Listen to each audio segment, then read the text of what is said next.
Halo, halo, apa kabar Anda semua? Assalamualaikum warahmatullahi wabarakatuh. Semoga selalu dalam keadaan sehat walafiat, tetap semangat ya memasuki tahun-tahun politik. Ini kita tentu saja berharap situasi berubah ya dari negara kita menjadi lebih baik gitu ya. Kan itu pasti semangatnya kalau pemilu masih sama saja nanti tidak ada perubahan dibandingkan dengan sebelumnya ya nggak usah pemilu aja gitu ya. Bagi-bagi aja kekuasaan di antara rezim gitu ya Mbak ya. Itu yang nggak kita harapkan karena si rezim pun dalam saya lihat dalam situasi yang panik kalau kita lihat ya apa yang terjadi dan itu misalnya kita lihat di antara menteri udah mulai saling menyalahkan, kemudian ada yang juga menyalahkan negara lain gitu ya gara-gara investasi nggak masuk atau kabur dari Indonesia yang disalahkan malah negara lain, termasuk apesnya negara-negara Arab, negara Muslim dianggap bahwa nggak ada investasinya di Indonesia gitu. Kita akan bicarakan soal itu dalam program membaca berita di balik berita off the record. Masih terus bersama saya Hersy Gunawan Arif. Dan saya Agi Beta, senang sekali menjumpai Anda kembali. Ya memang pemirsa, jadi saat ini sepertinya pemerintah sedang panik begitu ya, karena mereka terus diburu waktu. Ini terutama adalah soal IKN, dan Yes. kemudian belum adanya masuk investasi ke IKN, dan bahkan beberapa undang-undang, isi undang-undang IKN itu bahkan dikatakan ini diungkap oleh Kepala Bappenas Suharto Mono Arfa bahwa Pak Jokowi itu menginginkan agar undang-undang direvisi. Ya kan undang-undangnya baru saja direvisi kan ini ya seumur jagung lah gitu ya undang-undang ini ya. Iya ya, jadi Undang-Undang IKN itu kan baru disahkan oleh paripurna pada Januari 2022 dan kemudian ditandatangani oleh Pak Jokowi pada bulan Februari 2022 dan kemudian pelaksanaan yang pada bulan Maret itu baru dilantik kepala otoritanya yaitu Pak Bambang dan Pak Doni sebagai wakil dan kemudian juga baru pelaksanaan secara fisiknya itu juga belum lama Mas Ersu dan ternyata terjadi kendala begitu ya di lapangan dan ini buka-bukaan di Pak Soeharto nih ceritanya. Dan saya kira sebenarnya yang kemudian indikator yang sangat jelas yang kemudian menunjukkan bahwa proyek IKN yang akan berantakan itu adalah pernyataan dari Menteri PUPR ya yang menyatakan bahwa sampai sekarang ini investasi dari swasta itu nihil. Itu nihil itu kan artinya tidak ada satupun. Dan kemudian terkesan Pak Basuki itu menyalahkan eh, otorita IKN gitu yang tidak membuat aturan yang jelas tentang kepemilikan lahan di situ kan itu yang belum ada SOP-nya tentang kepemilikan lahan. Jadi kata dia bagaimana investor mau beli gitu, mau masuk. Padahal saya ingat sekali waktu pertemuan kapan tuh ya Pak Jokowi itu di depan para investor dia nunjukin peta ibu kota negara baru itu kan silakan Anda mau investasi di mana ini sini gitu ya, ingat ya Mbak ya. Iya, ingat sekali Mas Hersu, itu bulan Oktober 2022. Dalam sebuah apa ya acara judulnya saya lupa tapi ada di Jakarta Theater dan kemudian Pak Jokowi di hadapan para pengusaha begitu karena mungkin juga pada waktu itu setelah diresmikannya kepala otorita dan sebagainya kok belum ada investasi yang masuk tapi kepala otorita sebelumnya udah mengatakan bahwa oversubscribe begitu ya Mas Hersu ya. Ada sekitar 200 lebih dia mengatakan 25 kali lipat oversubscribe itu kan gila, itu belum pernah ada itu IPO sebuah perusahaan oversubscribe sampai 25 kali lipat itu kan. Iya betul sekali. Bahkan semua glorifikasi betul-betul kemudian itu ditangkap oleh para buzzer, dijadikan campaign begitu untuk IKN begitu bahwa seolah-olah begitu sulitnya untuk mendapatkan harus buru-buru begitu ya untuk mendapatkan tempat yang strategis di IKN gitu. Mereka yang menginginkan membangun kantor atau membangun tempat bisnis di sana begitu. Dan Pak Jokowi seperti kata Mas Hersu, kita masih ingat betul itu beliau berdiri di hadapan para pengusaha dan kemudian ayo sekarang tunjuk saja begitu tempat di mana saja gitu akan bangun apa tunjuk di mana dan kemudian rupanya itu area-areanya memang sudah ditetapkan gitu area untuk industri area untuk perkantoran untuk perumahan untuk berolahraga dan sebagainya dan kemudian siapa yang cepat itu akan mendapatkan tempat yang paling strategis ketika itu seperti itu jadi pada saat itu pula menawarkan siapa yang tunjuk tangan gitu akan mendapatkan dan ditawarkan insentif besar-besaran yang luar biasa tapi ternyata pada baru saja kan baru sekitar belum ada sebulan Pak Menteri PUPR Pak Basuki mengatakan bahwa investasi itu nihil dan kemudian salah satu kendalanya adalah soal hukum atau aturan di bidang pertanahan begitu. Dan ini ternyata diamini oleh Pak Soeharto ketika dia ada acara kemarin di JCC tentang membangun apa ya Indonesia Emas seperti itu acaranya, dan kemudian dia menceritakan bagaimana Pak Jokowi itu menginginkan agar undang-undang ini direvisi. Ini ceritanya cukup panjang, Mas Hersu. Apa saja poin yang ingin direvisi oleh Pak Jokowi itu yang penting-penting saja, Mbak Agi? Iya, jadi Pak Soeharto mengatakan bahwa beberapa hal yang diinginkan direvisi yaitu terkait aturan pertanahan. Ya, sama dengan yang diomongin oleh Pak Anu lah ya, Pak Soeharto ya, Pak Basuki ya. Basuki, terus kemudian pembiayaan. Nah, ini pembiayaannya tentunya kita mungkin apa ya soal pembiayaan kita masih ingat bahwa Pak Jokowi dan juga Pak Luhut mengatakan bahwa pembiayaan itu nantinya akan banyak dari investor. Jadi dari APBN hanya sekian persen saja. 20%, Mbak. 20%. Ya, sekitar 20%. Jadi yang lainnya adalah berasal dari investor. Dan kenyataannya sekarang setelah dibangun belum ada cuan dari investor yang masuk sehingga uang yang digunakan adalah uang APBN. Padahal tadinya tidak direncanakan seperti itu sebagai awal begitu ya. Terus kemudian menurut Pak Soeharto jadi Presiden memerintahkan kami Bappenas untuk memperbaiki Undang-Undang IKN. Kalau saya merujuk ke belakang sebetulnya Mas Hersu, ini pada akhir 2022 kemarin itu ada sebuah rapat ya antara Menkumham yaitu Pak Yasona itu dengan Badan Legislasi DPR. Sebetulnya revisi ini sudah disuarakan di situ. Ya, begitu. Betul. Oh, Betul. revisi itu jadi itu yang maksudnya revisi yang itu ya. Saya pikir Ya. sudah direvisi, makanya saya bilang baru direvisi mau direvisi lagi. Ya betul, udah lama itu memang di. Iya. Iya betul, pada akhir 2022 sekitar bulan November atau apa Ya, saya. dan anggota DPR juga dari partai-partai pemerintah menyatakan akan segera kita bahas, kita dukung program Pak Jokowi, kan begitu ya waktu itu ya? Iya betul, dan kemudian untuk program revisi Undang-Undang IKN ini ada 6 begitu partai yang setuju, partai koalisi, dan kemudian yang tidak setuju adalah PKS dengan Demokrat begitu, dan kemudian Nasdem itu netral atau abstain, bukan netral tapi abstain begitu. Nah, terus kemudian ini kemarin pada acara kemarin Pak Soeharto ini mengungkap soal itu. Jadi ketika itu kan memang sekitar bulan Oktober November itu memang sedang hiruk pikuk. Jadi di mana Nasdem tiba-tiba begitu mengusung Anies sehingga ketika itu pemberitaan mayoritas adalah soal pemilu 2024 begitu kan Mas Hersu, dan kemudian juga rakyat masyarakat apalagi ketika itu Anies melakukan sudah selesai tugasnya di DKI sehingga melakukan kunjungan ke daerah. Jadi hiruk pikuk soal itu sehingga persoalan Pak Jokowi menginginkan adanya revisi Undang-Undang IKN ini memang tidak mencuat, tidak banyak orang yang tahu dan tidak banyak orang yang membahasnya begitu. Nah, ini saya lanjutkan. Kemudian ini cukup transparan apa yang dikatakan oleh Pak Soeharto. Saya rasa ini adalah untuk melindungi dirinya juga jika nanti sudah tidak menjabat lagi begitu. Dia menegaskan posisi saya itu sebetulnya ada di mana. Kalau saya melihat begitu, dia mengatakan begini. Isu tanah di dalam itu maksudnya di dalam Undang-Undang IKN yang diharapkan oleh Bappenas clean and clear. Berulang kali di dalam pertemuan antar kementerian dan lembaga, saya tanyakan, tanah ini clean and clear enggak? Syarat kami begitu, supaya di tengah jalan enggak jadi masalah. Waktu kami buat undang-undang juga gitu, bilang tanahnya bisa diginikan Pak, gitu. Jebulnya enggak bisa, jebulnya ini bahasa Jawa ya. Jebulnya nggak bisa. Sekarang kita sedang menyusun kembali perubahan rancangan undang-undang itu. Terus kemudian dia juga mengatakan, sekarang Anda kalau punya rumah kan ingin punya hak milik. Kalau di IKN Anda nggak bisa punya hak milik, ya mending tinggal di luar IKN kan? Dia mengatakan demikian. Ini Berat ini, berat ya. Terus, oke. Ada lagi?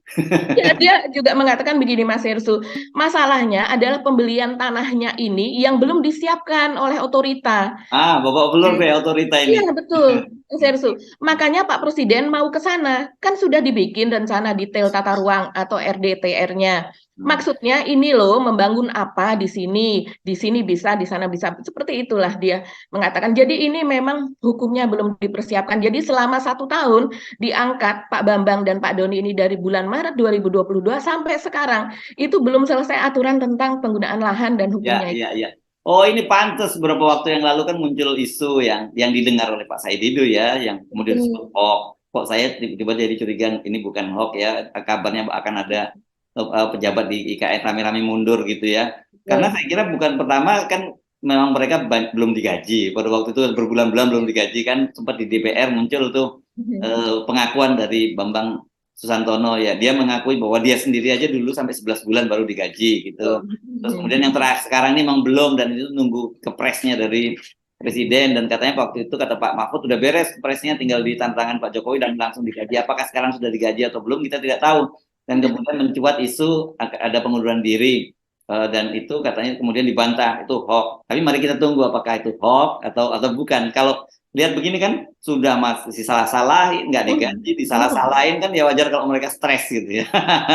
Dan yang di luar ini, di luar revisi ini kan kemudian Pak Jokowi itu mengeluarkan jurus pamungkasnya ya, dengan menugaskan Pak Luhut itu menjadi ketua Satgas untuk soal itu ya, untuk apa yang disebutnya masalah lahan itu ya, masalah investasi di IKN. Jadi kalau Pak Luhut sudah turun gunung itu kan berarti sudah diperintahkan turun gunung oleh Pak Jokowi, ya itu berarti masalahnya sangat krusial. Dan saya kira mungkin sama dengan kayak Pak Soeharto, Pak Luhut pasti merasa kok jadi gue lagi nih, dia ada masalah yang berat, dan ini kan berkaitan dengan tenggat waktu ya Mbak ya, karena dengan situasi yang sekarang kelihatannya upaya Pak Jokowi untuk memperpanjang masa jabatannya itu meskipun belum berhenti gitu ya, meskipun upaya itu masih terus ada, itu harus diingatkan terus.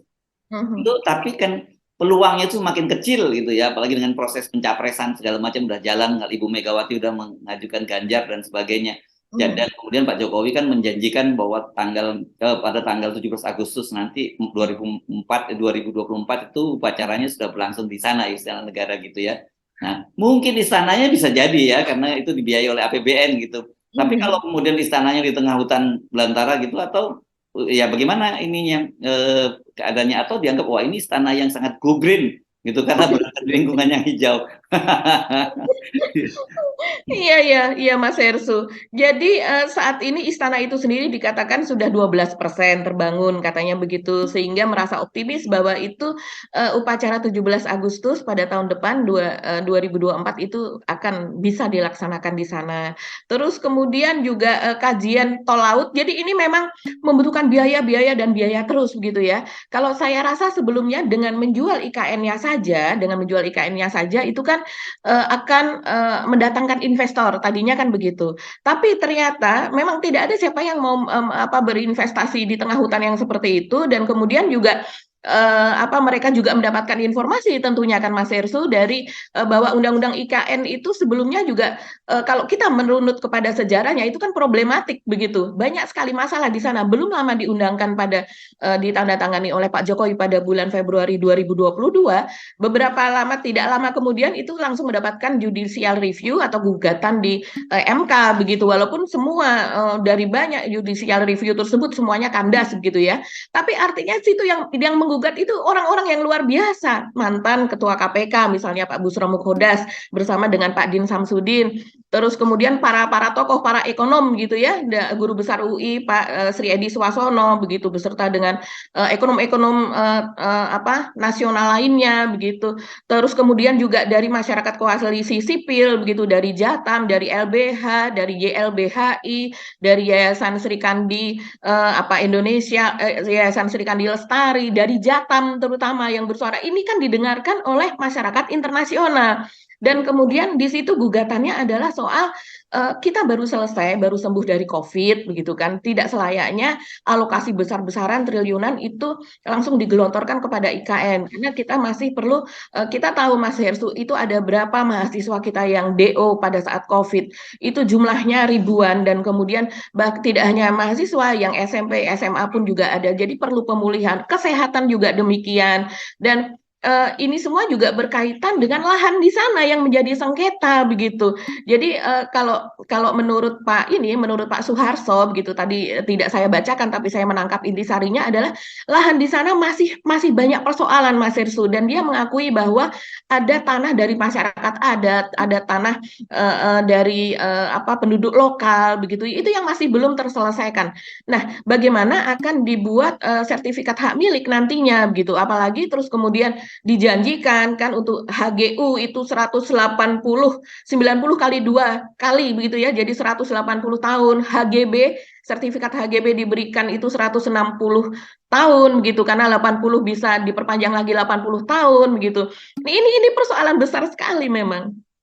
Yang juga ini di belakang itu ada implikasi hukum, itu adalah proses pengambilan keputusan membentuk IKN itu, karena itu kalau tidak salah itu belum disepakati dalam rapat kabinet, dan tiba-tiba kan Pak Jokowi ketika pidato di DPR, Pak Jokowi mengumumkan itu kan, itu yang membuat kaget. Itu juga soal serius kan, biasanya begini hal yang semacam ini itu ada risalahnya itu di dalam rapat kabinet, dan banyak waktu itu banyak menteri yang memberikan kesaksian bahwa itu memang belum disepakati dalam rapat kabinet. Itu yang saya kira perlu diklarifikasi apakah benar seperti itu, karena kita ingatkan waktu itu diumumkannya kan ketika pidato tahunan ya di DPR, Pak Jokowi izin minta pindah ibu kota, dan itu langsung dilakukan. Nah, saya kira ini persoalan serius. Kenapa kemudian Pak Jokowi ingin ngebut gitu, all out gitu ya, tadi undang-undangnya direvisi, kemudian Pak Luhut langsung diminta terjun langsung di situ gitu. Dan jangan kaget juga kalau kemudian skemanya model kereta api cepat Cina yang tadinya dinyatakan tidak akan ada menggunakan dana APBN, sekarang menggunakan dana APBN.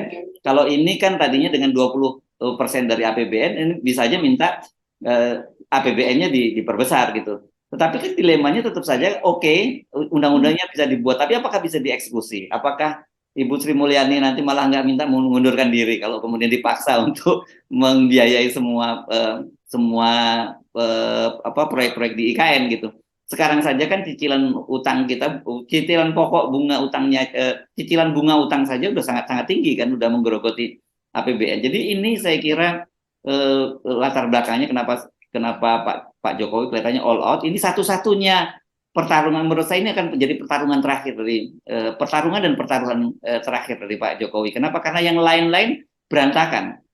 Kan kita singgung ya, kemarin ada proyek besar PSN yang selalu dibangga-banggakan, termasuk soal hilirisasi dan sebagainya, itu yang ditinggal kabur oleh para investornya. Itu banyak proyek-proyeknya yang ditinggal itu. Dan kemudian kita tahu kemudian keluhan Bahlil Lahadalia misalnya yang menyatakan bahwa sekarang kok tidak ada negara-negara Islam tidak berinvestasi di Indonesia, dan kemudian mikir apa urusannya ya, kok kesannya dia menyalahkan, kesannya kan yang mau dia sampaikan dulu itu negara-negara Islam itu kalau menggunakan bahasanya Pak Luhut omdo gitu kayak kemudian Pak Luhut juga marah dengan Singapura brengsek, Amerika omdo kan begitu. Dan ini kan sebenarnya soal yang tidak boleh disampaikan secara oleh pejabat negara, sehingga kemudian stafnya Pak Luhut itu terpaksa memberikan klarifikasi gitu, yang apa yang dimaksud oleh Pak Luhut. Ya memang Pak Luhut biasa outspoken gitu, tapi kita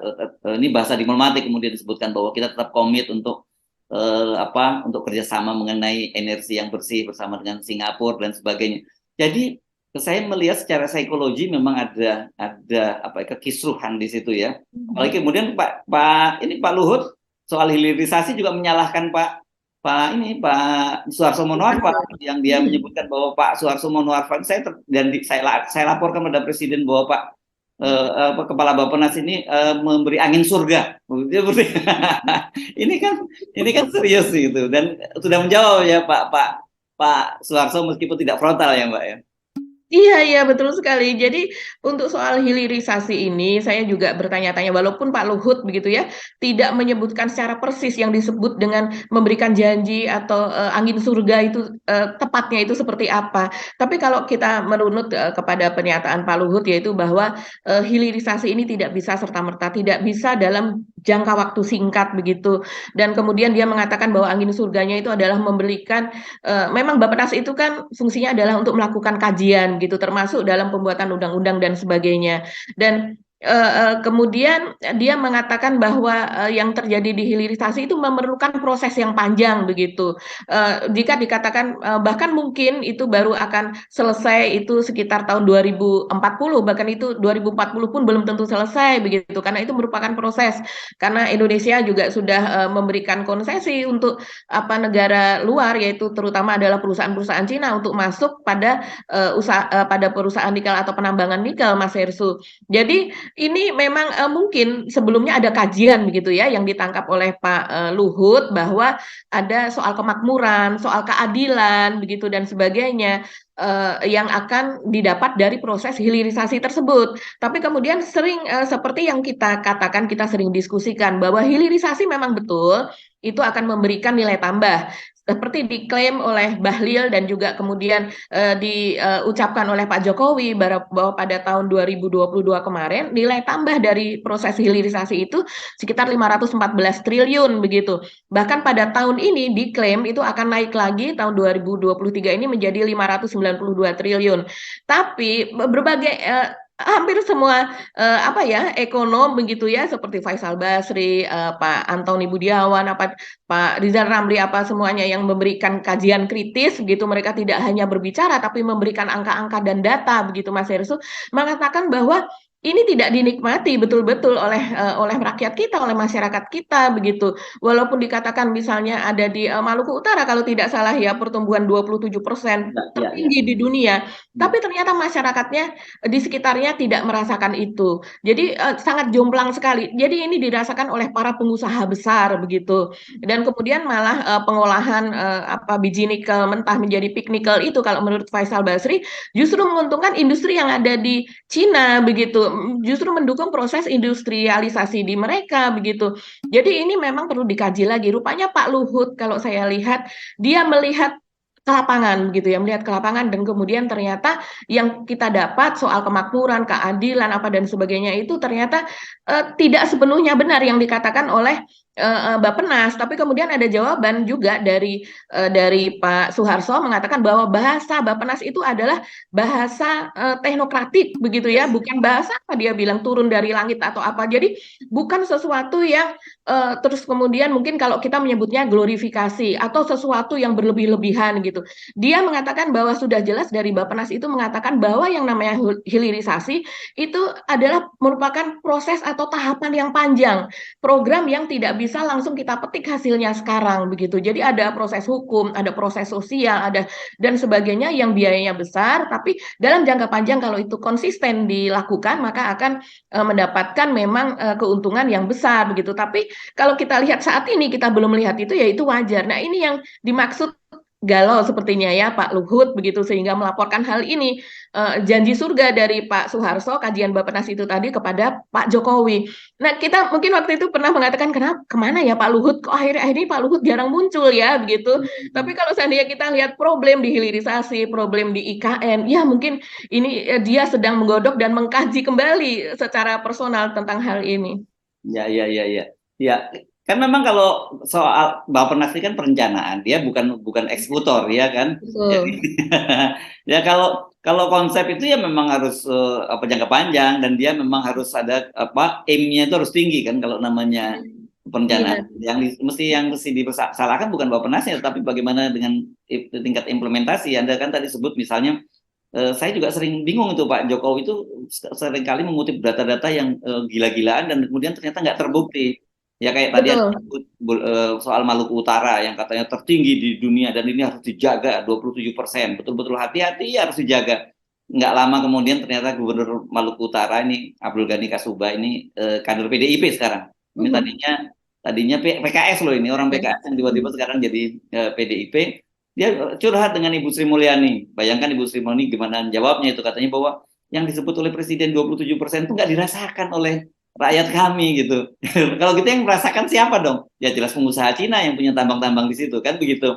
Nah, ini sangat menarik. Itu satu, Pak Jokowi udah ngomongnya seperti itu. Kemudian waktu itu yang oversubscribe 25% gitu ya. Dan waduh, saya juga kaget dan itu kalau kita simak, coba deh kita simak lagi ya pidato Pak Jokowi ketika menyampaikan itu. Saya tambah sedikit mengenai Ibu Kota Nusantara. Sebetulnya di bulan Oktober kemarin saya ingin mengundang 30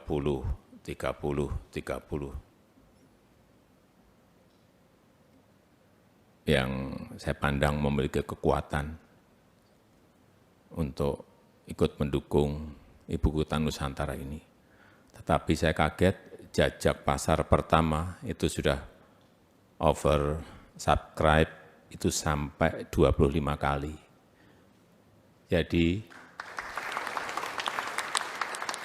otoritas IKN juga kaget. Sehingga yang kawasan inti itu langsung sudah habis. Sehingga ini baru menyiapkan lagi yang kawasan berikutnya. Jadi undangan itu saya batalkan. Kalau ini nanti sudah jadi, baru nanti Bapak Ibu akan saya undang lagi untuk ikut mendukung. Karena memang Ibu Kota Nusantara ini saya ingin fokus kepada investasi, bukan tergantung kepada APBN. Dan perlu juga saya sampaikan, negara sebesar ini jangan kita pesimis dong, bangun kurang lebih kalau sekarang di dolar hanya 29 billion US dollar, masa kita grogi? Kira-kira kan kalau dirupiahkan 460 triliun. Kita kemarin biaya COVID itu sampai 1.700 triliun juga nggak kerasa.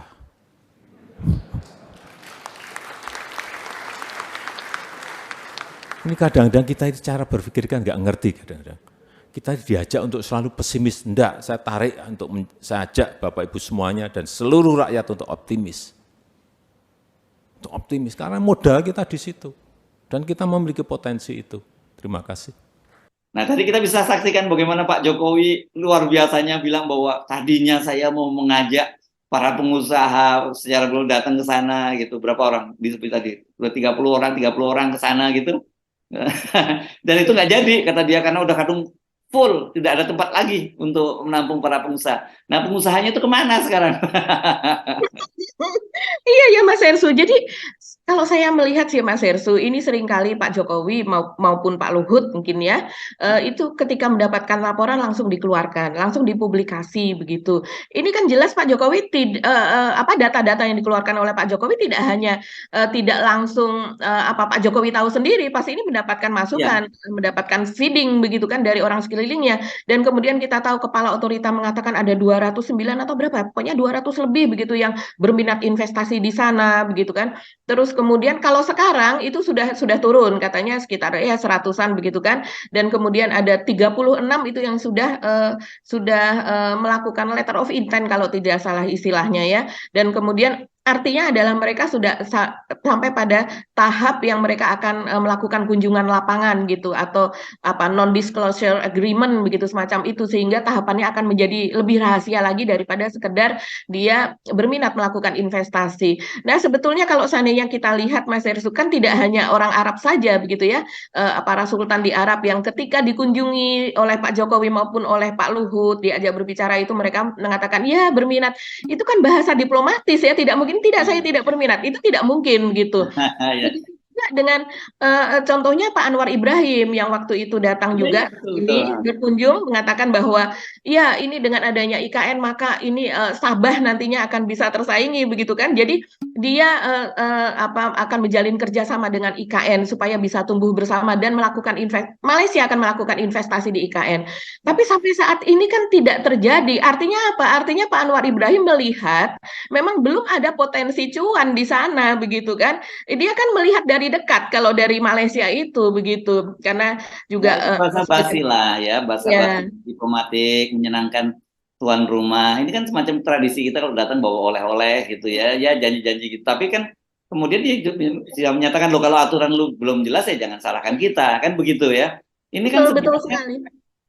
Ini pertanyaan saya yang juga menjadi tanda tanya buat saya, apakah betul-betul semata-mata karena aturannya yang belum jelas itu, atau mereka sebenarnya melihat walaupun aturannya jelas tapi memang nggak prospektif gitu loh. Itu yang jadi kan bagaimanapun nggak bisa kalau dibilang bahwa sesama negara Islam harusnya lu bantu dong kita Gimana mau bantu lu musuhin umat Islam sendiri di Indonesia kan gitu orang mikirnya kan kalau mau dibalikin ngomongnya begitu kan. Nah, tapi kan ini soal investasi itu urusan bisnis, nggak ada urusan soal agama gitu. Ada. Buat para investor kalau itu investor tuh saya kira dua ya kalau kita lihat. Satu, kalau buat negara-negara Arab itu memang betul-betul dia lihat potensi bisnis. Yang kedua itu dia lihat dari sisi semacam apa ya, branding gitu ya, dari sisi image building kan begitu ya. Dan kasus misalnya kita lihat kalau banyak sekali pangeran-pangeran Arab itu kan investasi di sepak bola. Ya Pak, klub-klub besar di Inggris, di Prancis, di Spanyol itu kan banyak dibiayai oleh raja-raja uang dan raja betul di pangeran dan juga dan raja uang di mana di Arab di negara-negara Arab, negara-negara Teluk lah gitu. Ada juga banyak yang rugi juga sebenarnya mereka gitu. Tapi kan mereka keren tuh punya nama, bisa brandingnya misalnya Etihad itu kan kerjasama dengan kalau penerbangan Etihad, kemudian yang lain-lain lah gitu, Emirates segala macam itu kan itu branding. Jadi mereka mungkin tidak untung secara finansial langsung, tapi mereka diuntungkan oleh image perusahaan yang mereka juga miliki kan, itu yang sebenarnya pertimbangan. Nah kalau di Indonesia apa, kalau katakanlah misalnya harusnya Pak Jokowi atau siapapun otorita Batam bisa memberikan semacam apa ya, semacam insentif gitu. Kalau lu menanamkan investasinya di IKN itu bukan hanya dapat keuntungan di situ, tapi misalnya kalian mendukung kota hijau gitu ya yang berwawasan lingkungan, itu saya kira jadi pertimbangan para investor kan gitu. Dan kalau soal yang begini nih kan, nah kelemahannya di Indonesia itu, ini kalau orang Jawa ngomongnya sebenarnya senang umuk Mbak ya, umuk itu omong besar gitu loh ya, dan itu kalau Anda paham dengan, kalau Anda belajar secara sosioantropologi Jawa itu ada kebiasaan begitu, omong besar gitu ya, dan ini salahnya di situ, belum terwujud tapi udah omong besar duluan, dan ini kalau cuma di antara pergaulan biasa aja ya nggak apa-apa.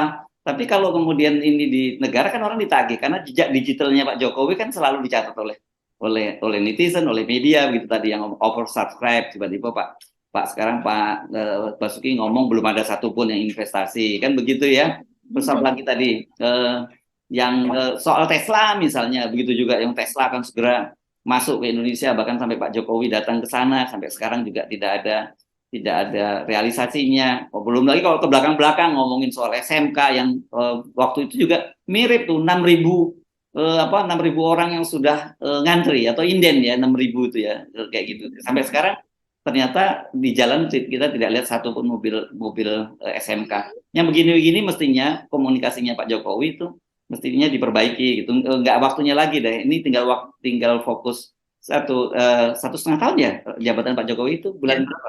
1,5 tahun ya kira-kira kalau sekarang. 1,5 tahun, iya betul. Malah nggak sampai 1,5 tahun ya kelihatannya ya. November ya dilantik beliau itu ya.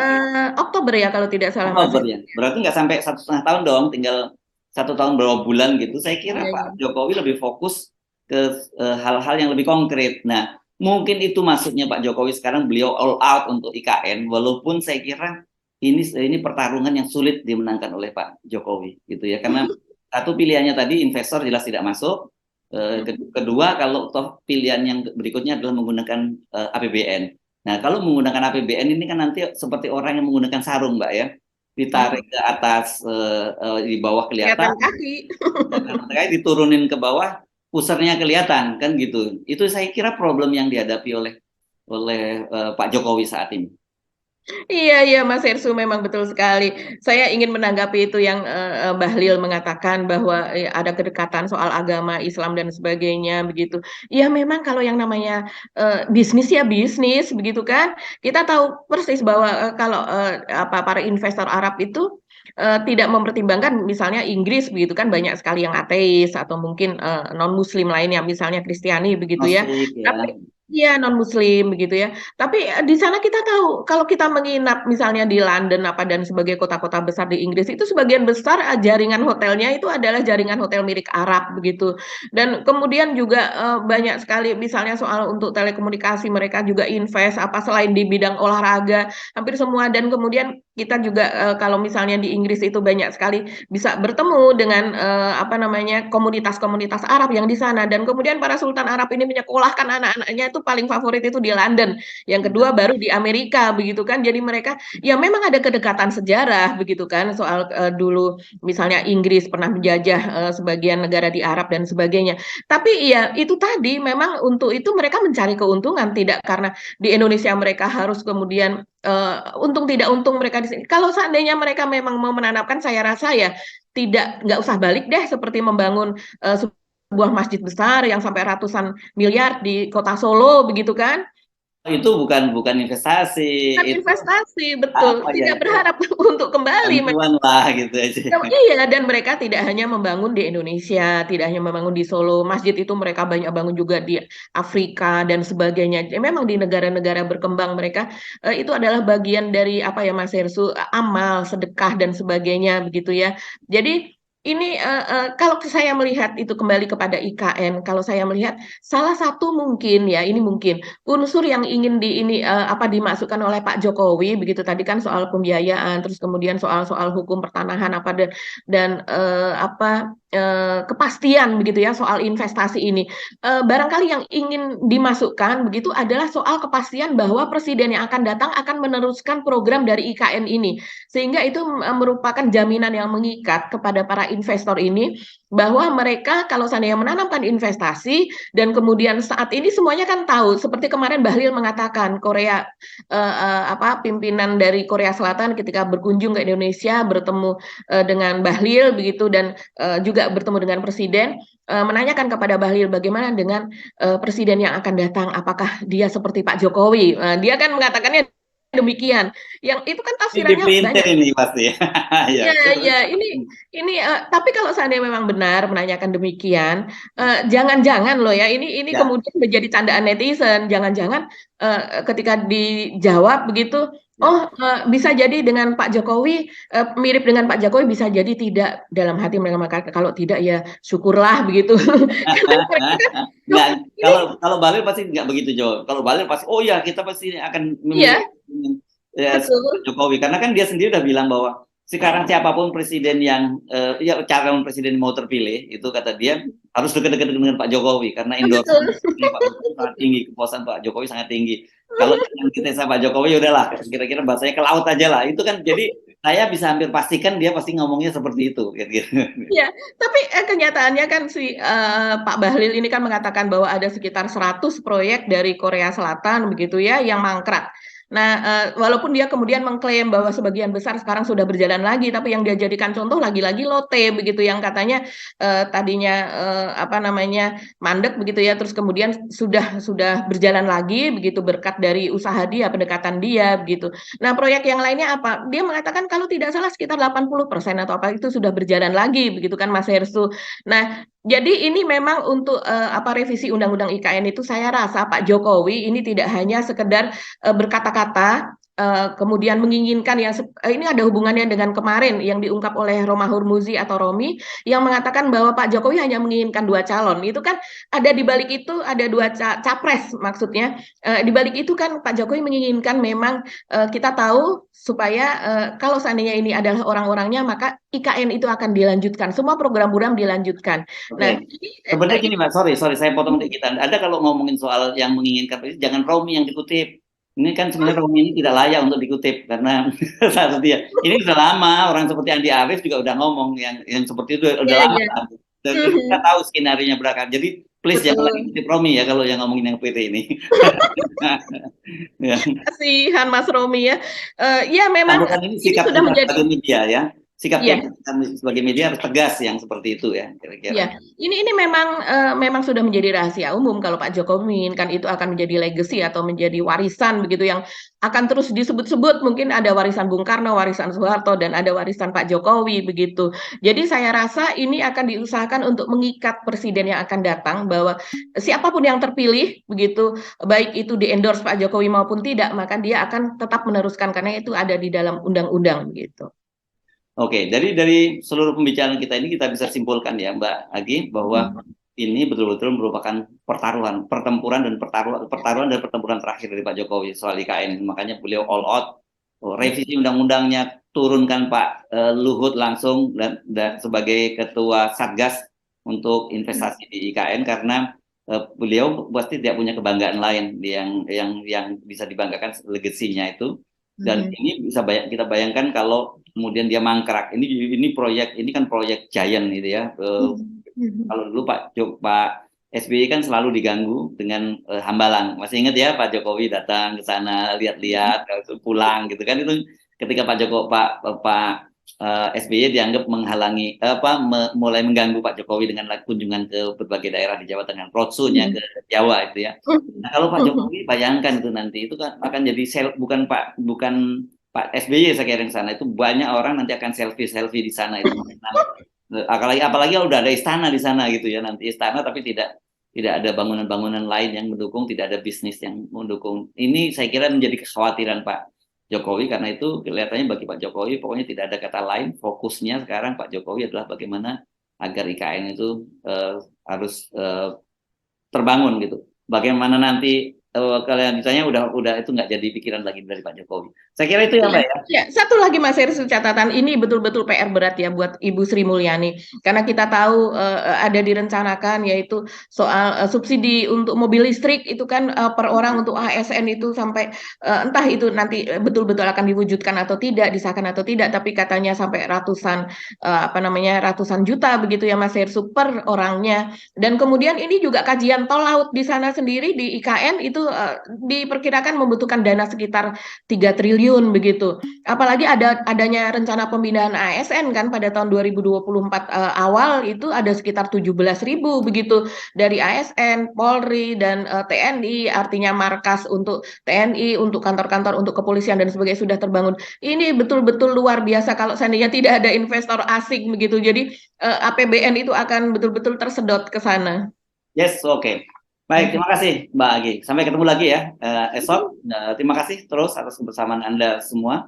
Saya Hetsibun Arif. Dan saya Agi Beta, terima kasih atas perhatian Anda. Tetap salam 0%. Wassalamualaikum warahmatullahi wabarakatuh. Salam warahmatullahi wabarakatuh.